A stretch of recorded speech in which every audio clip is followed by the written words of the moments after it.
ஒரு போர் என்பது அந்த நாட்டோட முடியாது, உலகத்தில் எல்லா நாட்டு மக்களையும் பாதிக்குதுங்கிறதுக்கு பாருங்கள். அவர் சொல்கிறார், வீட்டில் உள்ள சின்னஞ்சிறு குழந்தைகள் பால் குடிப்பதில்லை, பல நாட்கள் வரிசையில் நின்றும் எங்களுக்கு சிலிண்டர் கிடைப்பதில்லை, ஆனால் அதை பார்க்க யாரும் இல்லை. இதை சொல்லி ஒரு முதியவர் உடைந்து அழுதார். அப்படி அழுகுறாரு. இந்த சின்ன சின்ன குழந்தைங்கள்லாம் வீட்டில் வச்சுக்கிட்டு சாப்பிடாம நான் என்ன பண்ண முடியும், வேலைக்கும் போக முடியல. இதுதான் மக்களின் வலி. இதை நரேந்திர மோடியால் பார்க்க முடியவில்லை. அவருடைய கவனம் முழுவதும் தன் தோல்விகளை மறைப்பதில் மட்டுமே உள்ளது. அதாவது இவர் என்ன நினச்சிட்டாரு, இந்த இஸ்ரேலும் அமெரிக்காட்டையும் நம்ம தோஸ்தி வச்சுக்கிட்டா ஜெயிச்சிருவாங்க பாருங்கள் அப்படின்னு நினச்சி தான் அவர் முதல் நாள் ஓடி போய் தந்தை நாடுலாம் கட்டி பிடிச்சி நெத்தனியாகுவை கட்டி பிடிச்சலாம் வாழ்த்துனது. 25 तारीख से हम लोग लगे रहे हैं यहाँ पर हैं? बच्चे छोटा छोटा दूध नहीं पी रहा। कितने साल के बच्चे? अरे वहाँ से हमको छोटा सा बोला वहाँ नहीं मिलेगा, सुबह से लाइन लगा अब भेज दिया कि जाओ वहाँ।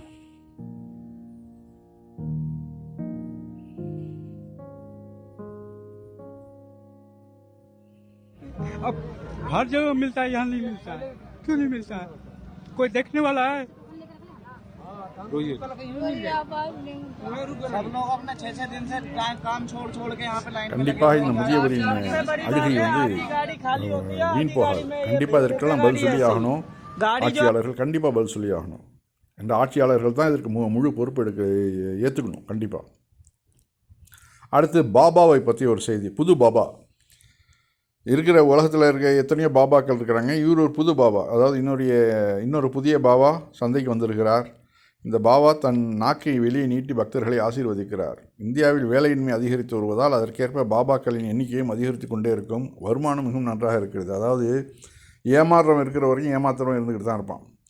அதனால தான் இஸ்லாம் இதெல்லாம் தடை பண்ணது. இது மாதிரியான பாபாக்கள்லாம் போலியான பாபாக்கள், இவர்கள் பின்னாடியெல்லாம் போகாதீங்கன்னு சொல்லிட்டு குர்ஆனை தடை செய்து நபிகள் நாயகம் தடை செஞ்சுருக்கிறாங்க.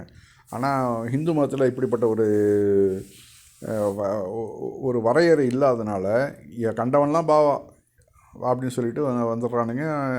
அந்த பாவாவுடைய ஆக்டிங்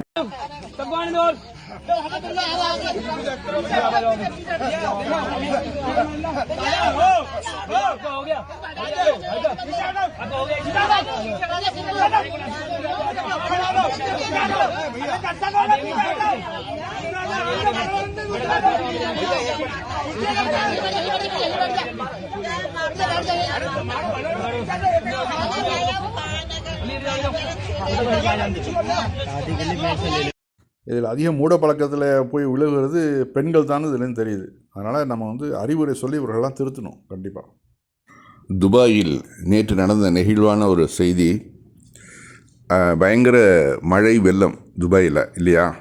அது சிறிய நாடுங்கிறதுனால உடனே திடீர்னு மழை ஓவராக பெஞ்சுன்னா அங்கே சரியான ட்ரைனேஜ் வசதி இல்லாதனால டக்குன்னு தண்ணி சேர்ந்துடும்.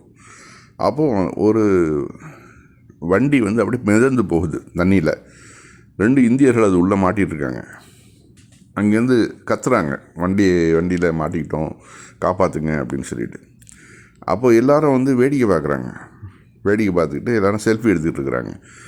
அந்த டயத்தில் ஒரு பாகிஸ்தானி கான் அப்படிங்கிறவர் டக்குன்னு என்ன பண்ணுறாரு, ஒரு கூலி தொழிலாளி அவர் உடனே அந்த பாலத்திலேருந்து கீழே இறங்கி அந்த வண்டியை நிறுத்தி இன்னொரு ஆள் கை கொடுக்குறாப்புல.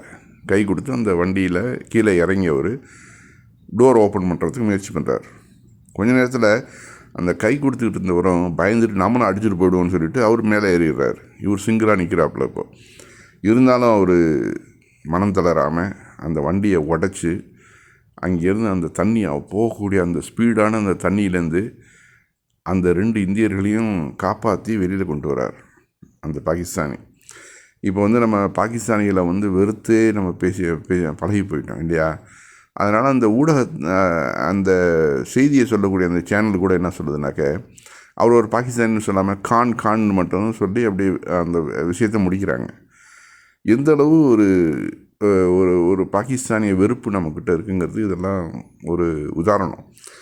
அங்கே வேடிக்கை பார்த்த எத்தனையோ இந்தியர்கள் வாய் பொத்திக்கிட்டு நமக்கு என்னான்னு செல்ஃபி எடுத்துகிட்டு இருக்கிறப்போ இந்த பாகிஸ்தானி இறங்கி காப்பாற்றுறாருனாக்க அங்கே தான் நம்ம பார்க்குறோம் அந்த மனித நேயத்தை.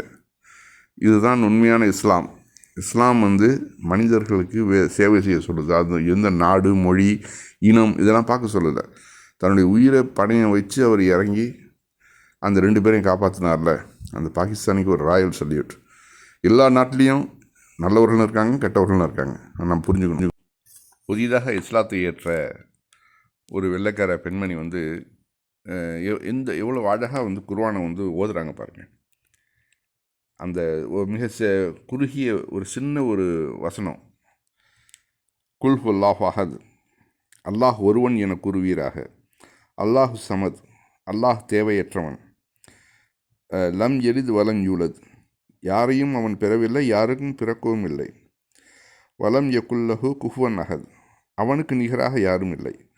அதாவது அல்லாஹ் ஒருவன் என்று கூறுவீராக, அல்லாஹ் தேவைகளற்றவன், யாரையும் அவன் பெறவில்லை, யாருக்கும் அவன் பிறக்கவும் இல்லை, அவனுக்கு நிகராக யாரும் இல்லை என்ற அந்த அழகிய ஒரு வசனம். அதாவது இறைவனுடைய இலக்கணம் என்னங்கிறது மிக அருமையாக சொல்லப்படுகிற ஒரு குர்ஆனுடைய வசனம். அது இந்த குல் ஹுவல்லாஹு அஹதுங்கிற அந்த சூறா. அதை வந்து அந்த பெண்மணி மிக அழகாக சொல்கிறத பார்த்து நமக்கு அழகாக இருக்குது பார்க்குறதுக்கு. அவருடைய வாயாலே அந்த வசனத்தை கேளுங்க. كل الله أحد الله صمد لم يلد ولم يولد ولم يكن له كفوا أحد. ஐரோப்பா, அமெரிக்கா இதெல்லாம் கூடிய சீக்கிரத்திலே வந்து இன்னொரு 10 வருஷத்தில் முழுவதுமே இஸ்லாமிய நாடுகளாக மாறிடும் அப்படிங்கிறது அறிக்கைகள் சொல்லுது. அதனால் வந்து நீங்கள் வந்து இஸ்லாத்துக்கு எதிராக அவர்கள் என்ன தான் காய்களை நகர்த்தினாலும் அந்த மக்கள்கிட்ட போய் அந்த உண்மை போய் சேர்ந்து அவர்கள் வந்து உண்மையின் பக்கம் கூட்டமாக வர்றதை பார்க்குறோம். அதுலேயும் இந்த ஐரோப்பிய பெண் எவ்வளோ அழகாக அந்த குர்ஆனுடைய வசனத்தை ஓதுறாங்க பாருங்கள். அவர்களுக்கும் அந்த அரபு மொழிக்கும் ஏதாவது சம்மந்தம் இருக்குதா? ஆனாலும் அது இறைவனால் கொடுக்கப்பட்ட அந்த மொழி அப்படிங்கிறதுனால, இறைவனால் கொடுக்கப்பட்ட அந்த வேதங்கிறதுனால அதை வந்து அவர்கள் வந்து விரும்பி ஓதுறாங்க. அதுலேயும் வந்து மிக அருமையான ஒரு வசனம் அது.